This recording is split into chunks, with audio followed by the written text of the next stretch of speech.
The broadcast is now starting. All attendees are in listen-only mode.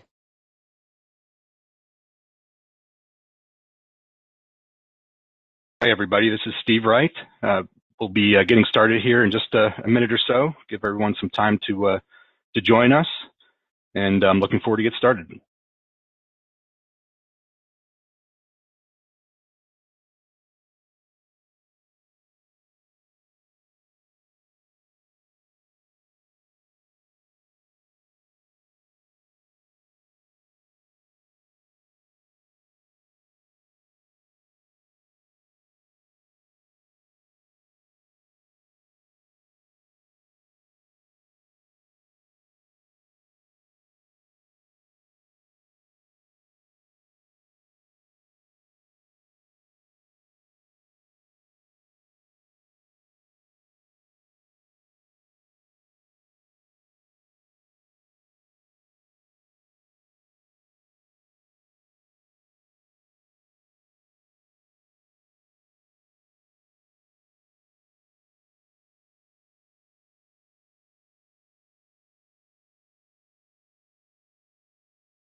Hello to everyone that's joining us today. This is Steve Wright. I'm going to give it about one more minute, and then we'll go ahead and get started. Thanks.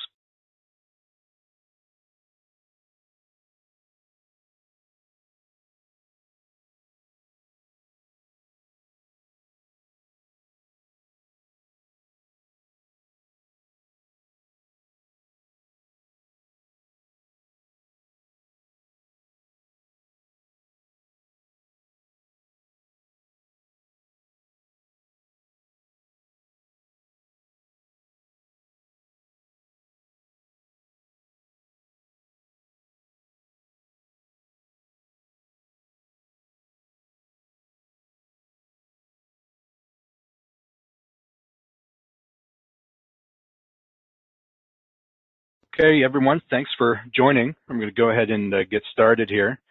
I'm going to talk about getting your peak performance from SQL Server Analysis Services. I'm Steve Wright, Senior Product Manager here at SentryOne. The thinking behind this presentation, a lot of you may have already have heard. We recently released version 18.1 of our SentryOne product, and one of the biggest new feature sets in that pertains to our BI Sentry product that monitors analysis services.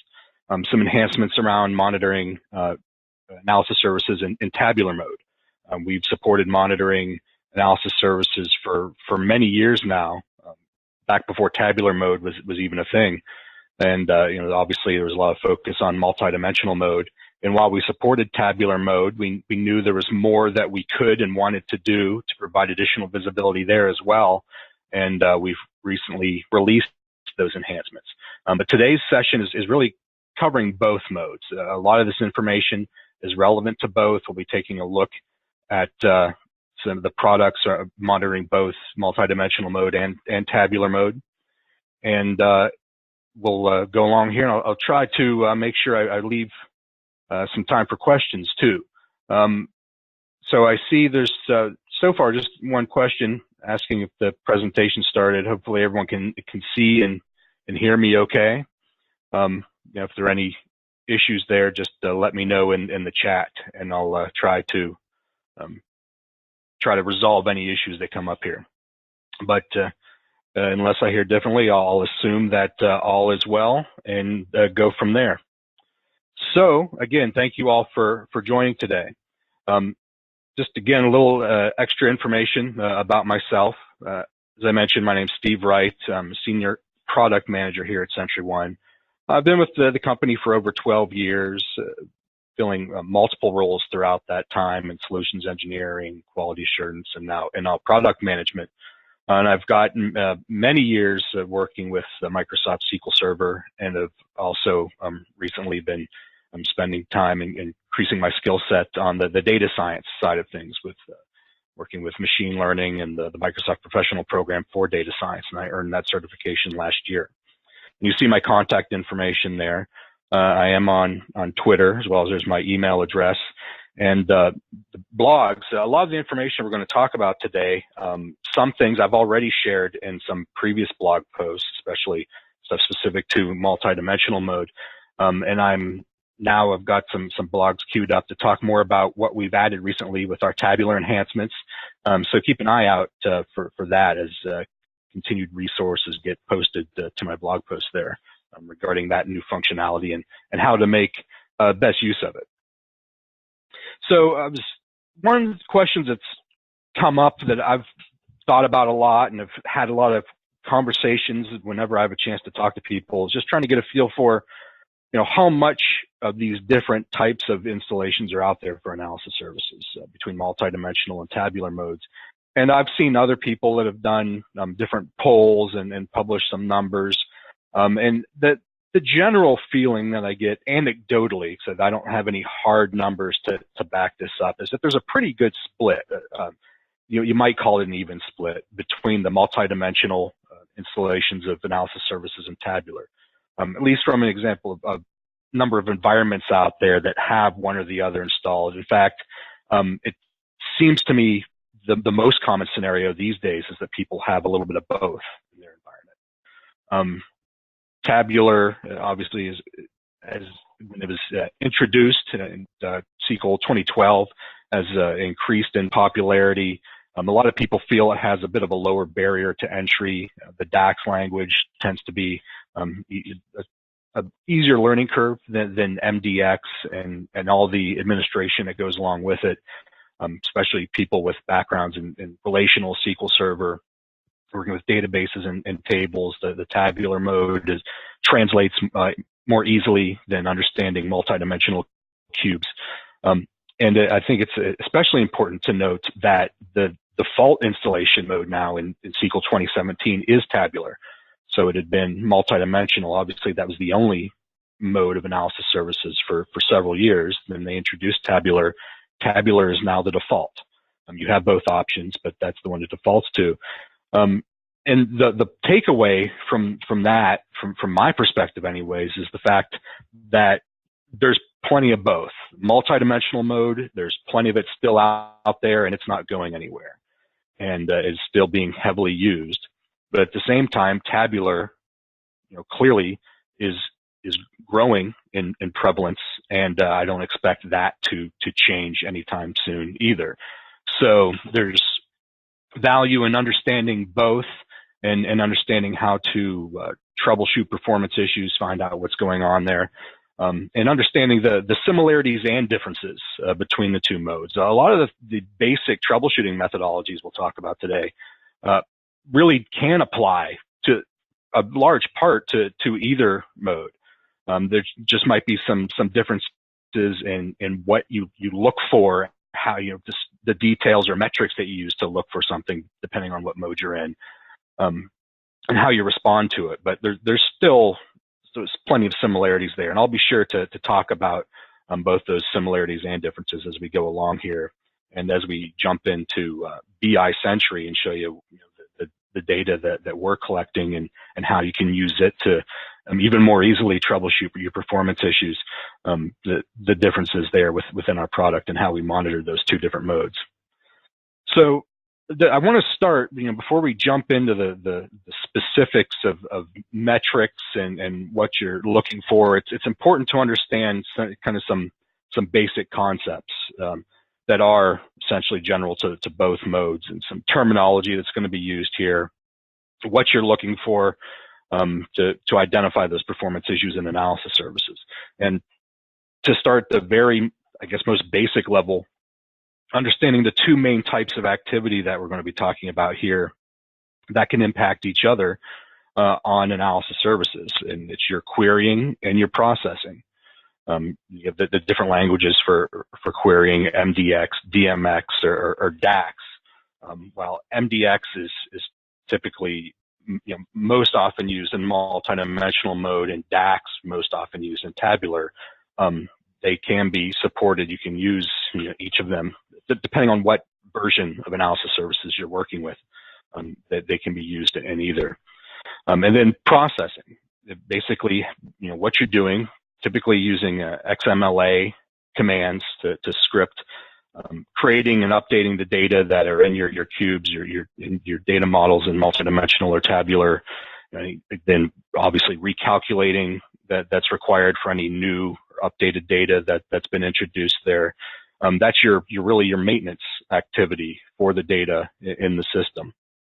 And not only do we want to talk about those two types of activity, but a lot of what I do when I'm talking about analysis services and the relevance of these different concepts is oftentimes I will relate them back to standard relational DBA best practices, because there actually is a lot of similarity in concepts. And a lot of people that work with analysis services started as SQL Server DBAs. And if you understand even those basic best practices, then I think it makes it easier to translate what you're working with and what you're seeing here when you're trying to troubleshoot issues in analysis services.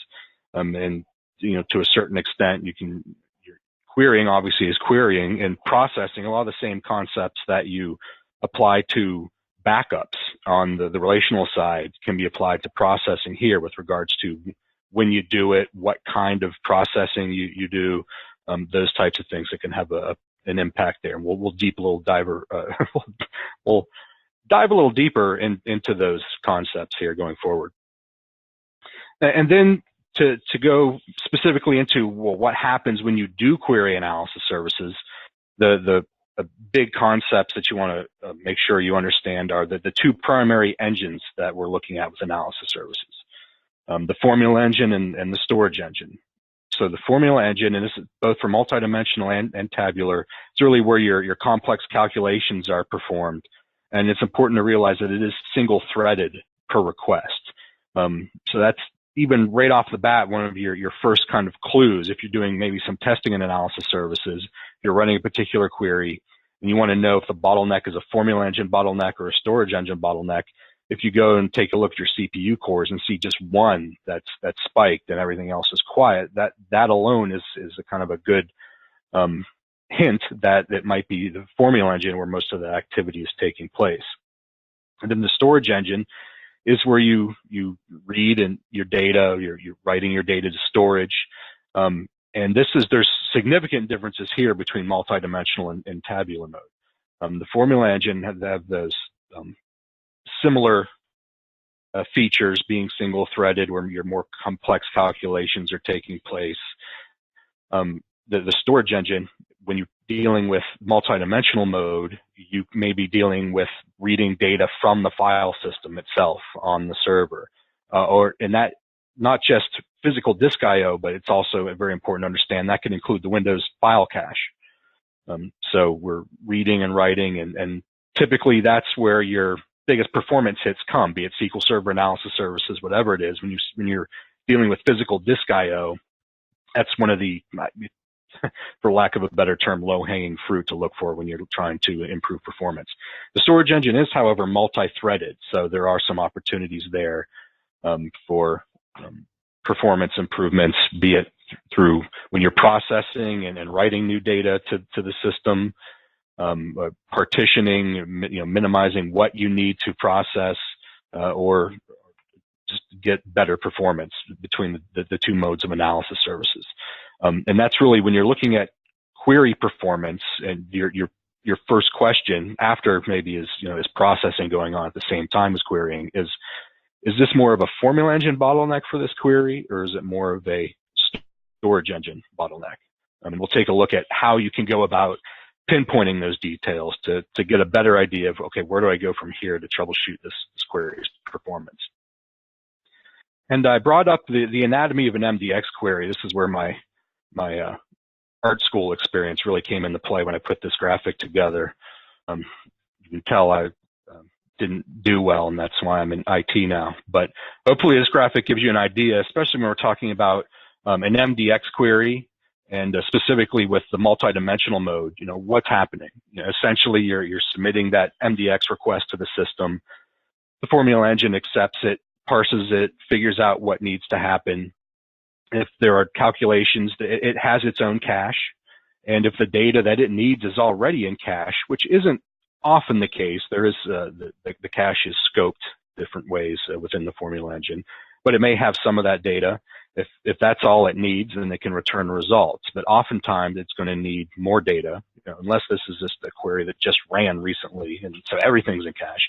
It'll go to the storage engine. The storage engine in multidimensional mode has its own cache to help assist with performance, and it will check there to see if the data it needs is available. And if so, great, pass what is requested back up to the formula engine, perform those calculations, and provide the results. If not, that's where you get into that possibility of physical disk I/O, where the storage engine will then query the file system and pull back whatever additional data it needs to provide that to the formula engine. Again, in that case, we're either coming from the Windows file cache or resulting in physical disk I/O itself. The big difference here with Tabular is the storage engine itself, the Vertipack in-memory storage engine.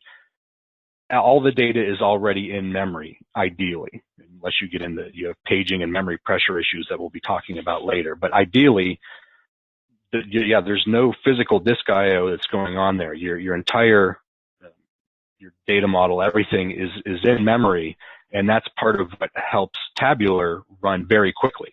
Now, of course, being so dependent on memory, I'm sure you can think of there's some obvious potential for performance issues there. You have to pay very close attention to how you're using memory on your server to ensure that analysis services in tabular mode has all the resources it needs to perform properly. So that's what I mentioned before. When you're trying to identify, where do I start troubleshooting query performance? I mentioned the formula engine and the storage engine. Where is the bottleneck? It's oftentimes one of the first questions you want to ask. You do have a difference depending on if you're in multidimensional mode or tabular. In multidimensional mode, one of the places you most likely will see issues and you want to avoid is that non-cached storage engine activity, because it is typically resulting in that physical disk I/O, and that's where you're going to see your most likely performance hit. So you want to try to avoid that, and we'll talk about different ways you can do that. In tabular, it's almost the opposite. Under ideal circumstances, you want most of that work being done in the storage engine because it is so quick, because you're dealing with that compressed memory, compressed data in memory with that storage engine. Oftentimes, we'll talk about there's strategies to push as much of that work down to the storage engine in tabular mode to take advantage of those performance benefits that you typically get there. So first of all, just to kind of help identify, so how do I tell if something's in the formula engine or if it's more storage engine type activity? Natively, the best and easiest way to do it is through trace events. And there's plenty more than I've listed here, but these are the ones I consider the kind of the heavy hitters that you want to start with, and will provide the bulk of the information you need to figure out what's going on there. First of all, you have your commands begin and end trace events, and those are typically when processing is taking place. You're related to your XMLA commands that might be executed there. As opposed to query begin and end events, which are going to be your queries, your MDX, your DAX queries, and so forth. Regardless if you're talking about multidimensional or tabular there, those are the trace events. They're going to signify that type of activity. So that's your highest level, basically. Your command begin end for processing, primarily processing. There are other things that may be that way. And then your query begin end, where you're going to spend probably a lot of your time troubleshooting query performance and analysis services. And then below that, I have a list of 5 different trace events that are related that you'll see within those events, most of them primarily between the query begin and end, that help you identify where the activity is taking place. And oftentimes it's a matter, you see these trace events, you see a lot of it has to do with storage engine activity. So if you're trying to figure out when a query is executing. Is it more formula engine time or is it more storage engine time? You'll have your total duration for the query that you get with that query end event, and then you need to go back and see all these other storage engine type events and add up their cumulative durations to get a feel for, was most of that time in the storage engine and anything remaining was formula engine time. And then from there, just high level rule of thumb is if it's more than 50% in storage engine, that's where you want to start troubleshooting your bottleneck. Likewise, the other way, if it's 50, more formula engine, then there are other things to look at. So just briefly walk through some of these trace events here. You have your query subcube. There's a query subcube as well as a verbose version that you can enable there that tells you when the formula engine is querying to the storage engine. And I always want to remind people when we talk about, if you're using, just profiler traces on your own, you always want to be careful to set them up properly, filter them properly. Completely unfiltered profiler traces, especially on a production environment, can impart their own overhead on the system.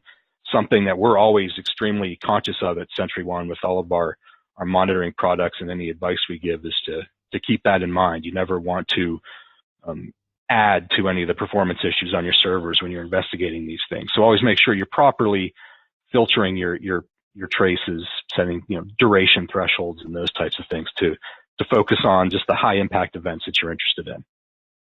You'll also see a progress report begin end events.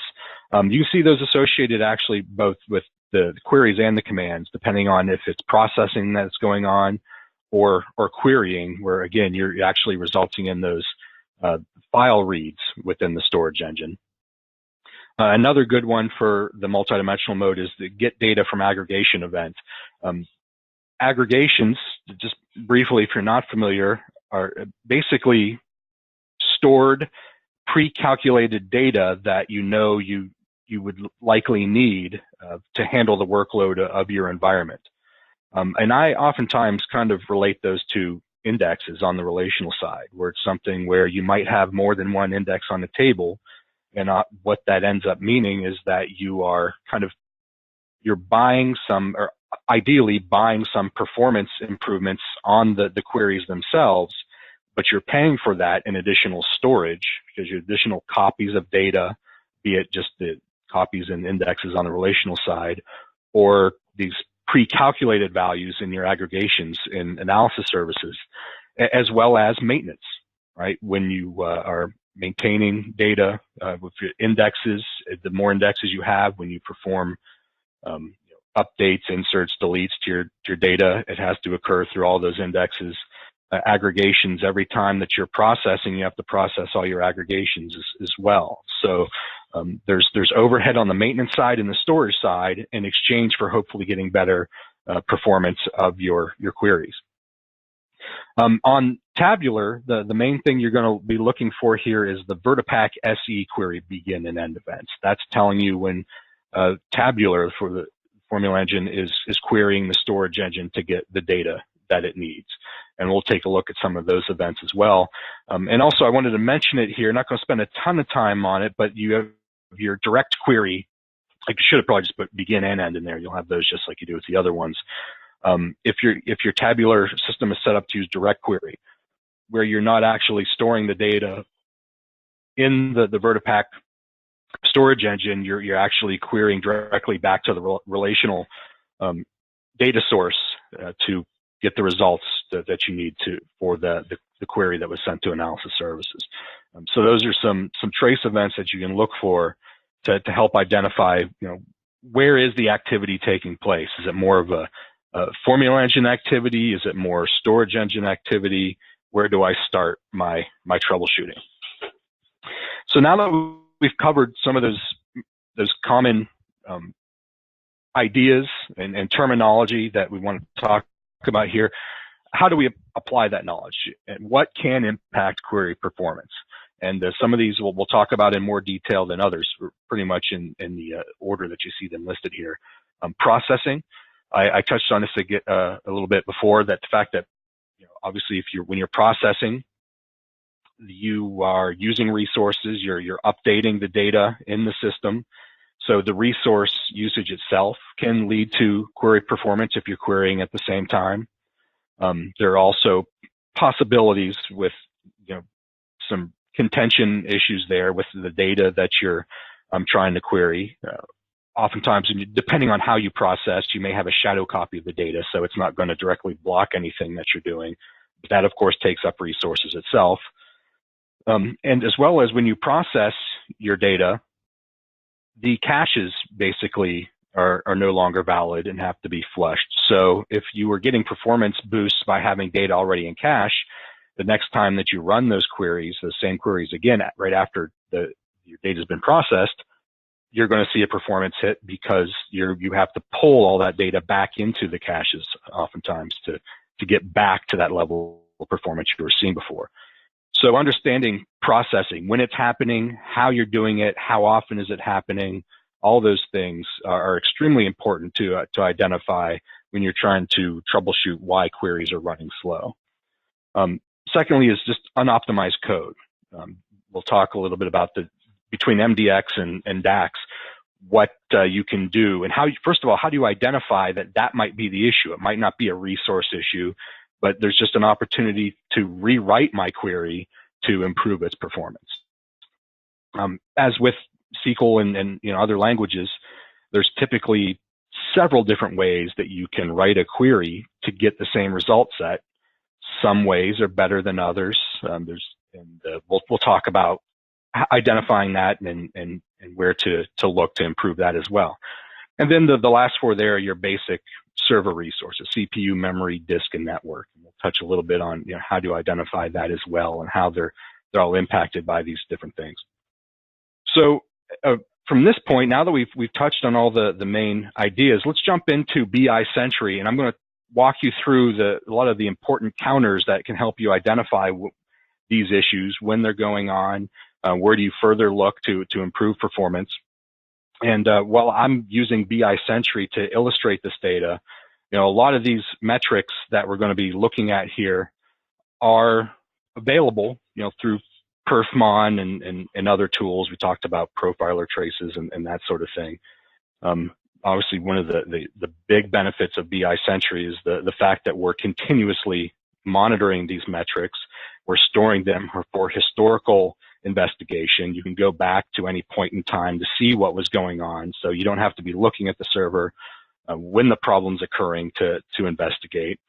And we're providing it in this intuitive interface where you can easily correlate multiple metrics. I think anyone who's used perfmon to try to collect multiple metrics at the same time because you knew you needed to correlate them, has experienced that pain of between different scales and trying to relate this jumble of all these charts on top of each other. So the dashboards we provide in BI Sentry just make it much easier to correlate what's going on. So processing, mentioned that was the first thing at the top of the list. How do I investigate if processing is going on and that might be part of the issue that's contributing to slow query performance on analysis services? Again, be it multidimensional or tabular, this information really is the same throughout. I'm looking at a multidimensional instance here. So we have the BI Sentry dashboard. You see I have my Windows metrics on the left-hand side: network, CPU, memory, disk, and then analysis services details here on the right. And one of the first things to point out is this rows transferred chart. I've paused it here to a point in history just earlier today in my environment. And here we have query rows sent as well as proc rows, processing rows read. And those are available in the processing category for analysis services and in the performance library. But that's the first clue I can see between, if there's querying and processing going on at the same time. I have a pretty good spike there indicating that processing was taking place. I was reading data from another data source and it was being read into analysis services. I can see that pretty clearly here. You'll have that information for both tabular and multidimensional. Another thing I can see here is you see the threads. This has to do with the thread pools in the CPU for analysis services. We call them formula engine and storage engine threads, but it's the query pool and the processing pool. I'll verify that in a second here, that you'll see them, the native names for the counters. We renamed them in our dashboard to make them a little more intuitive. So again, I can see at the same time that my processing rose red counter spiked here, I also had a pretty big jump in the CPU threads for my storage engine, which we know, I mentioned earlier, is heavily used when processing is taking place. It's also used when the queries require storage engine data as well. But again, I'm starting to correlate some of my metrics here. Then, of course, down here we have our processing chart. This is a chart that only shows data in multidimensional mode and not in tabular. So I wanted to point that out here. But again, I can see that any processing rows that were written, as well as specific index rows created in aggregation rows, if I have aggregations in multidimensional mode. This chart and these counters can give you good visibility into, again, what type of processing activity is taking place. One last chart that I really wanted to point out here, and this one is a bit unique, is the average time chart with regards to processing. The first three charts we looked at there, as I mentioned, are performance counters that are available in the performance library there in Windows. Use Perfmon or your tool of choice. This average time chart is not. This is something that is actually calculated by BI Sentry, detecting those trace events that we talked about earlier in the webinar. So this chart, we're actually taking those trace events and seeing the durations and then showing you kind of an average time of what analysis services is spending its time doing. And again, just as everything else lines up pretty nicely with my processing activity here. So in the dashboard, through these metrics that are provided by analysis services and these trace events, I can tell pretty easily processing was taking place and how long it took to complete, about the amount of data that was dealt with as well, the number of rows that were read in and processed and written. That's a pretty good starting point to identify, yeah, there was processing taking place. And if I know maybe I got a call, somebody saying a report was running slow, then I know that was querying the system. If I know the time, first of all, I would see it here.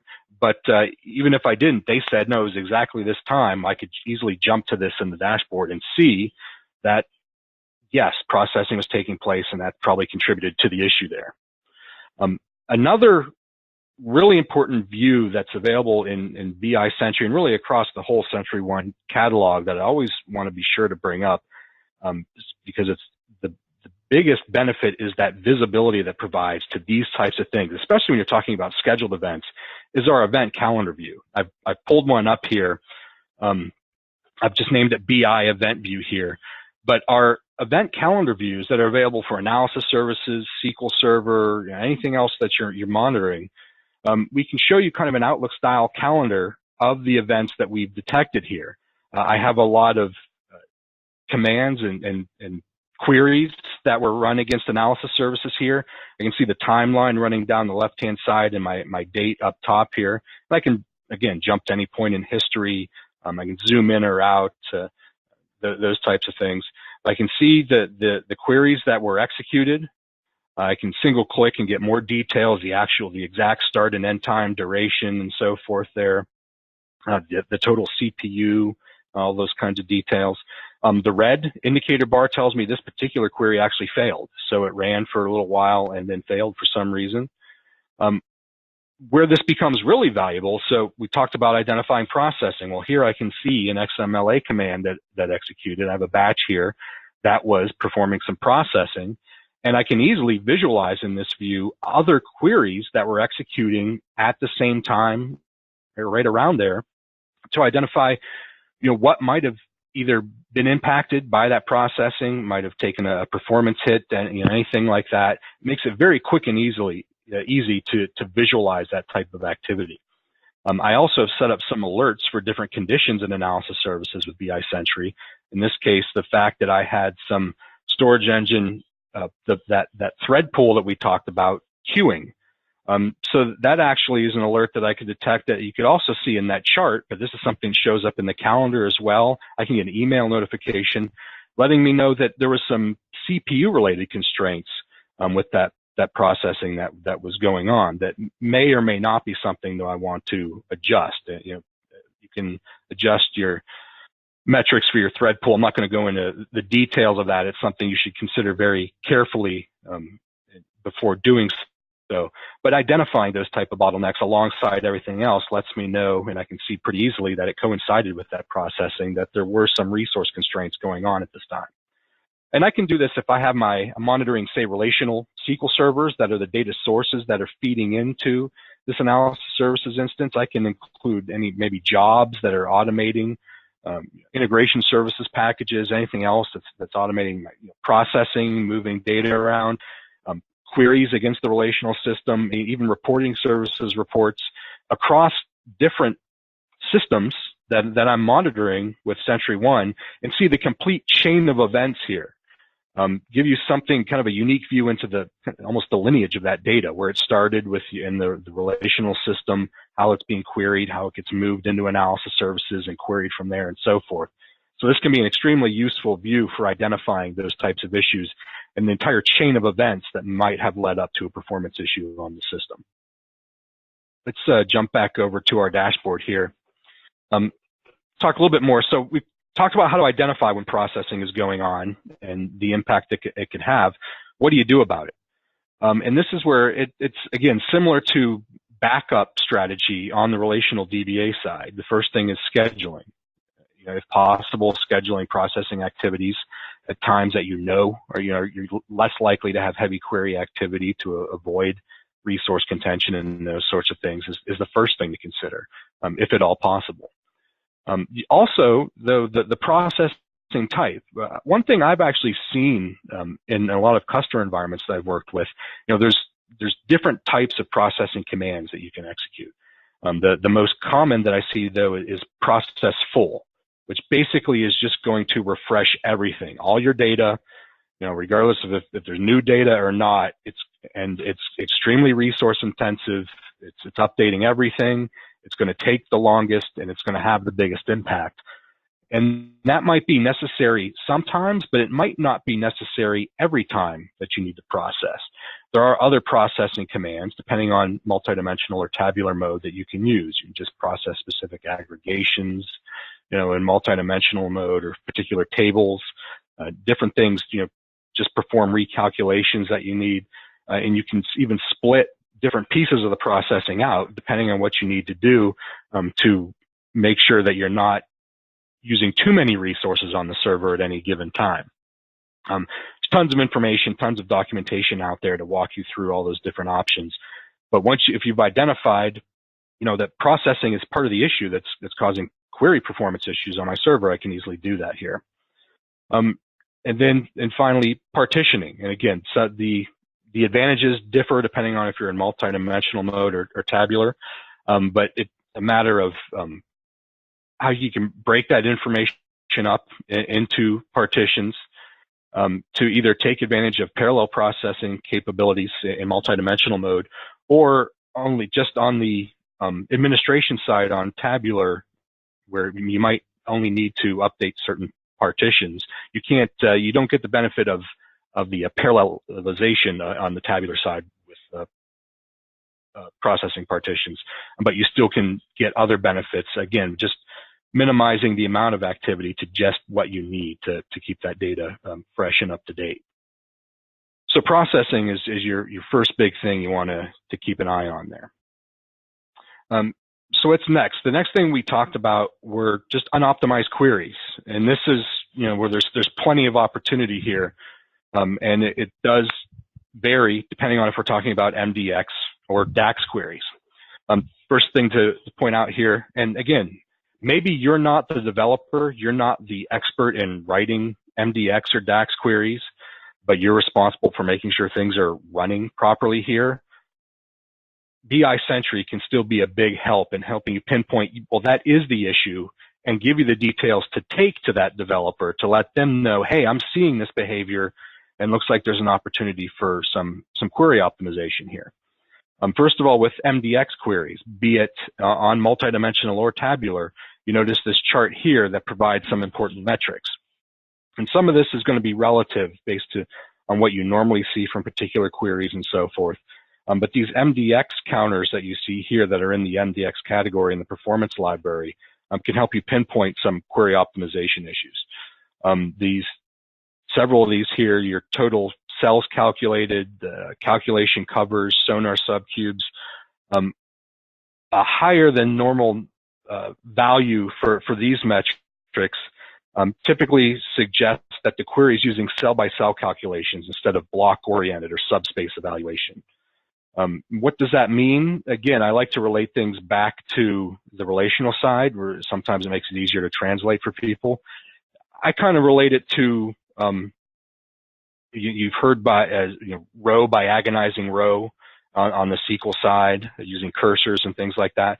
You can kind of call this cell by agonizing cell, where you're just not making efficient use of what is typically sparse data in analysis services to tell analysis services to only perform calculations on the actual values and avoiding the sparse data and not wasting its time there.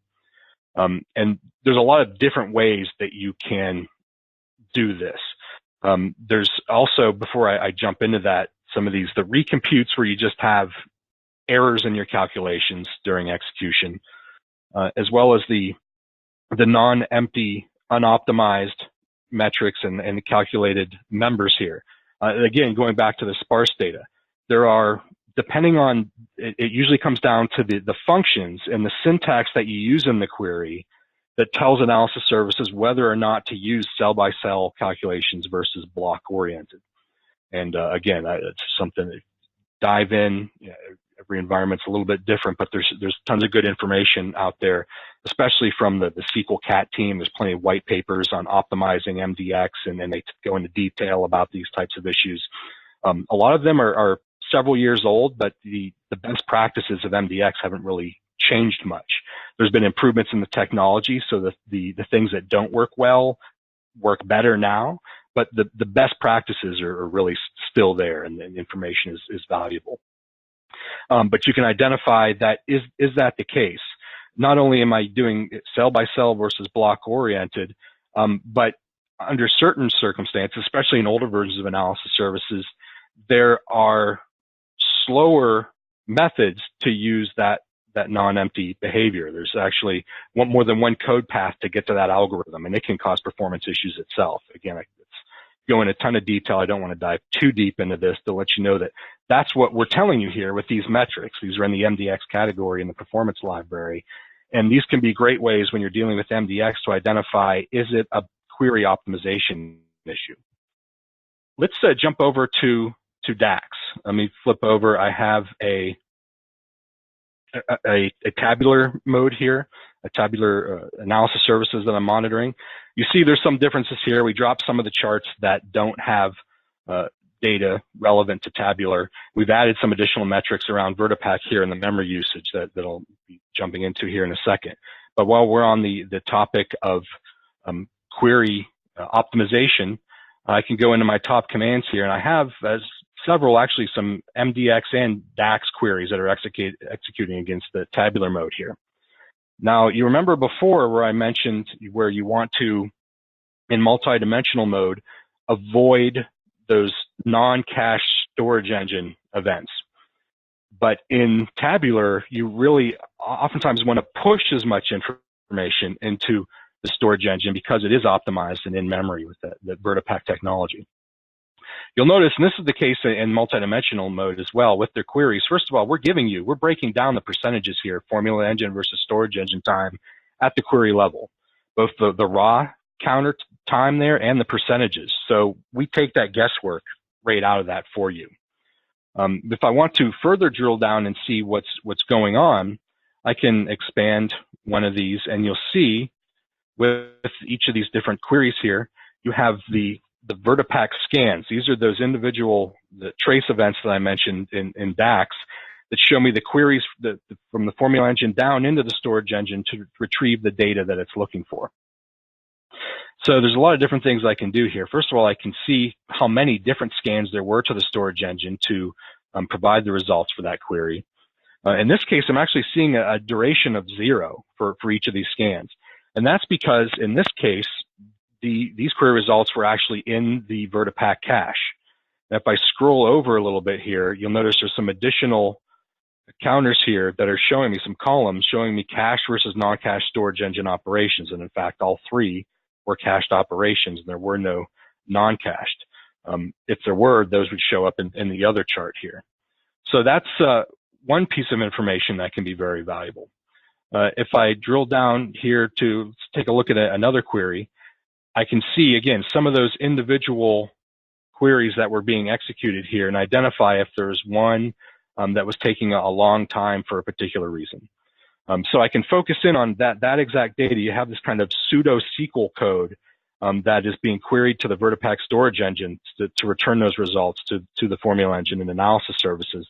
And these types of things can help me identify what's going on here. Is it the data itself that's being pulled back? I know there's a lot of it, maybe it didn't compress well in memory, those sorts of things. I can drill down and see that here. Another issue, let's see, I bring one up I know I have here that you can look for, are things called callbacks in those VertiPaq queries. Callbacks are when the storage engine query needs to perform a calculation by the formula engine as it's pulling back row by row those results. So it's actually going back and forth. And this can, especially if you're dealing with a lot of rows, can be a huge performance bottleneck. So you're pulling all this data back from the storage engine, but you can't do it in just one quick scan. Each row you actually have to go back and perform a calculation. You call back to the formula engine to perform something before you go on to the next row. Sometimes it's unavoidable, but when you're dealing with a large amount of data, that's something that you want to watch out for and try to avoid. Now, so I've talked about identifying these particular issues. The question that might come up next are, well, how do I avoid them? What do I do? And there's really, I can break it down to three main factors that you want to consider when you're looking to optimize either MDX or DAX.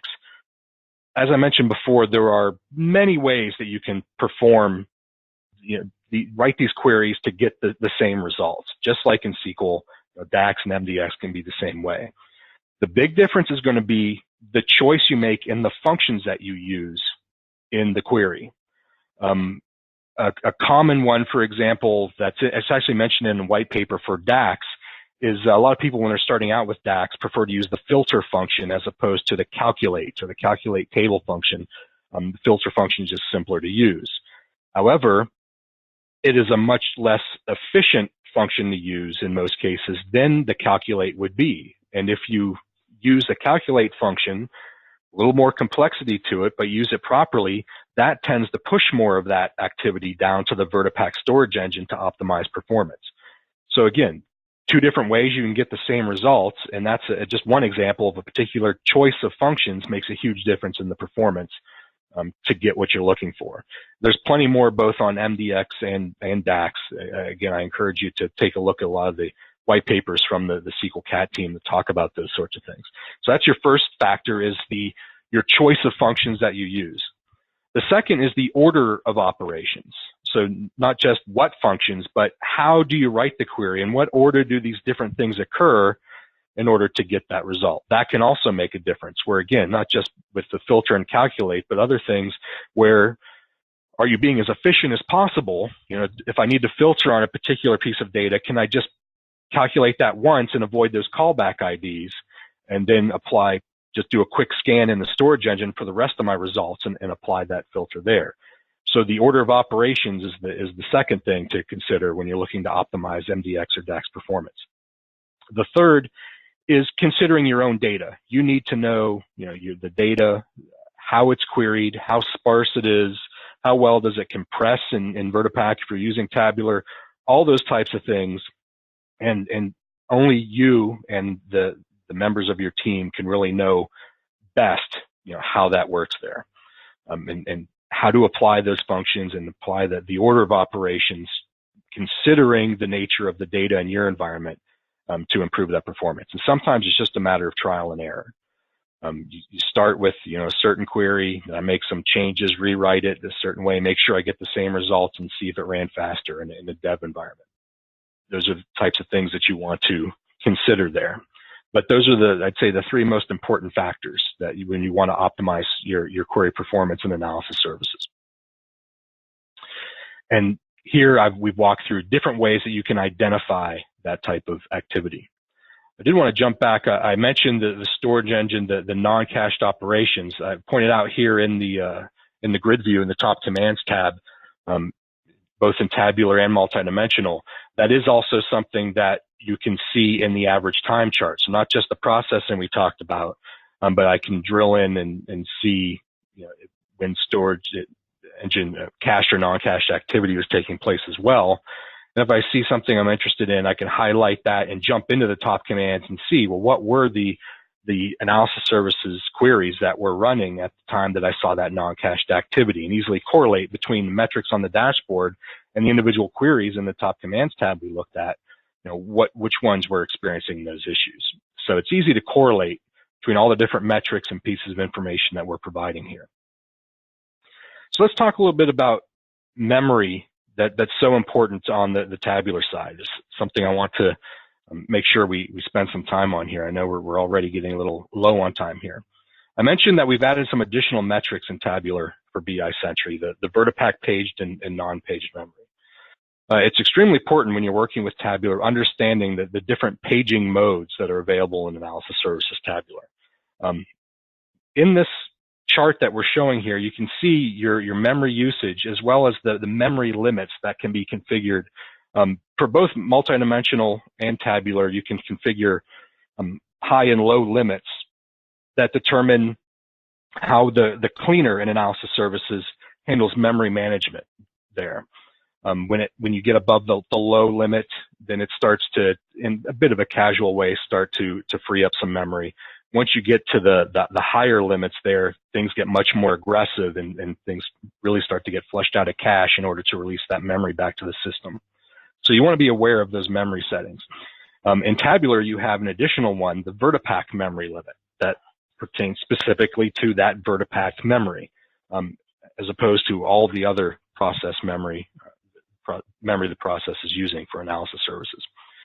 You notice when I mouse over that V for the VertiPack limit that we're showing in this particular chart, we're also showing the paging policy. The two main paging policies in tabular are having it all locked in memory or allowing for paging.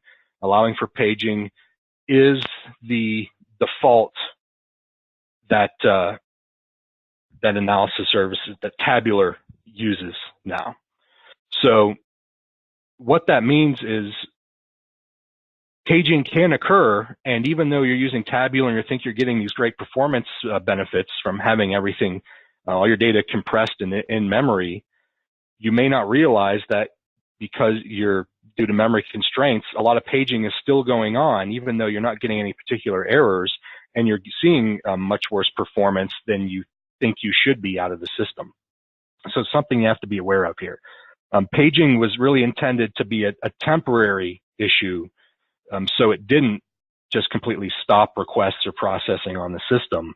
But ideally, you don't want to have paging going on in the system. And so it can be a bit complicated. In the locked mode, when you're not using paging, the VertiPack limit is simply used when your VertiPack memory reaches that limit. You actually will get errors and say that you're out of memory, and that can happen especially when processing and you need to use a lot of memory to process your data. In page, it gets a little more complicated. The VertiPack limit itself isn't really used there, and there's no real counter that specifically tells you how much of that memory is paged. Even though it's called VertiPack paged and VertiPack non-paged, what those really mean are that the VertiPack non-paged cannot be paged, while the VertiPack paged memory may be. It's allowed to be paged by the system, but there's no guarantee as to when paging is going on just by looking at those particular counters. And this can be an area where it can be valuable when you are exceeding those limits to take a look at the other metrics that are in your dashboard here. We have the system paging that's going on here in the system. If you see big spikes there, when you're also seeing your memory usage and analysis services, it's a pretty good indicator that paging is going on there. And that's going to be part of what you're going to see in your performance hits and the queries against the system. Again, it may be necessary when you're doing things like processing, because you're processing by default in tabular is you need the general recommendation is you want to allow 2 to 3 times the amount of your data and compressed data in memory as the actual limits for the system. And that's because when you perform processing under normal circumstances, you have a shadow copy of the data that is maintained, so you can continue to query while the data is being processed. So it actually will double the amount of memory required when you're performing that processing. You also want to allow for additional room for those queries if there's any kind of materialization that's taking place of the data, spooling up for so the formula engine can provide those final results. It's another important query issue there is you want to be aware that when you are spooling up data and the formula engine needs to put the information together, even though it's compressed in VertiPack in the storage engine, if it's being spooled up and materialized, it's actually being materialized uncompressed in memory. So you may need many times that amount of memory to handle certain queries especially if you didn't write them efficiently. It results in a lot of that materialization and excess memory usage that's uncompressed data to handle some of the requests that might be sent there. So something to keep in mind with your memory usage. And while you might not necessarily see an issue if you're in paged mode, you certainly can see performance issues because paging is going on. And if you're not watching all the different available metrics here, like we provide in BI Sentry, it might not be obvious that that's the issue here. So one last thing that I wanted to touch on here, I see we're running out of time, is memory usage. You want to be as efficient as possible in tabular. I flip over to our SSAS usage totals tab. You see that we have our object memory usage tab. And this actually gives me visibility into the size of the data of my data model, what's being stored in the VertiPack storage engine, how much memory is it using, and it gives me an idea of how well things are being compressed as well. So because the storage in the VertiPack in-memory storage engine is columnar, it's the VertiPack technology related to what you see in clustered column store indexes in SQL Server actually. That's how it's displayed here by each column, and I can see the memory used. We also provide the row count and the cardinality. That's important because higher cardinality, meaning the more unique values you have in a given column, the less you're able to compress it. So these are the areas where you can identify, are there opportunities to improve the efficiency, the compression of my data model so that I have more memory available to the system for my queries. And there's different ways you can do that. Again, the white papers out there talk a lot about that, making sure that there are columns you actually need in the data model that are actually being queried, as well as sometimes splitting out columns so that you can pull out certain unique values, and then what's left can be compressed more easily. There's a lot of opportunities there, but this view allows you to see at a glance what is using the most memory in my data model here in the VertiPack storage engine, and are there any opportunities here to optimize that and get some memory back for queries, that type of thing. So just to recap here, I mean, we've covered a lot, and there's obviously you could go a lot deeper to any one of these particular topics. I will be following up with some blog posts about some of this stuff as well, as I mentioned. We talked about processing and what you can do to ensure that that's not contributing to your query performance issues. We talked a lot about the unoptimized code. Talked a little bit about the others, like I said, that because they're more commonly understood, I didn't see it necessary to spend a ton of time on CPU, memory, disk, and network. Obviously, memory was the one we spent the most time on, as it's really critical to proper tabular performance. But again, if you are using already BI Sentry, hopefully this helps give you an idea of how you can pinpoint some of your performance issues and some steps you can take to improve those performance issues. If not, like I said, this information, I've talked about the counters that are available in the performance libraries and the profiler traces. It is there, but hopefully you've also seen the value of a product like BI Sentry to continuously monitor these metrics, collect them, alert you, provide historical information, all in a single pane of glass. And I want to encourage you, if you haven't already, If you use this link, centuryone.com/tabular, normally it's a 15-day free evaluation of our products. This will provide you a 45-day evaluation. So use that link directly to get an evaluation copy of our software, and you'll get quite a bit of extra time to try it out. And keep an eye out on our company blogs as well. In particular, I mentioned you separate by category there, the analysis services category. We made the announcement, talked about what's new in 18.1 for our tabular support, and I've got some additional ones queued up where I'm going to dive a little deeper into some of these topics. Along with, there's a lot of information that goes deeper into things we talked about today as well, going back to multidimensional mode. So I hope everybody enjoyed it here. And I'm looking at some of these questions here. The webinar will be recorded. I'll have to check and see. I don't have the details with regards to making the recording available, how quickly we'll be able to do something like that, but it was recorded. It is being recorded. So, okay, at this point, I see we're just about running over. If anybody has any questions you'd like to follow up personally, I'd be glad to get you some additional details. We're up against the time here. But as I mentioned before, let me go back to my page here. It has my contact information. Shoot me an email at swright@centuryone.com, and I'd be glad to follow up and provide some additional details that you're looking for there. So again, thanks for your time today, and I hope everybody got some value out of this. Everyone have a good day.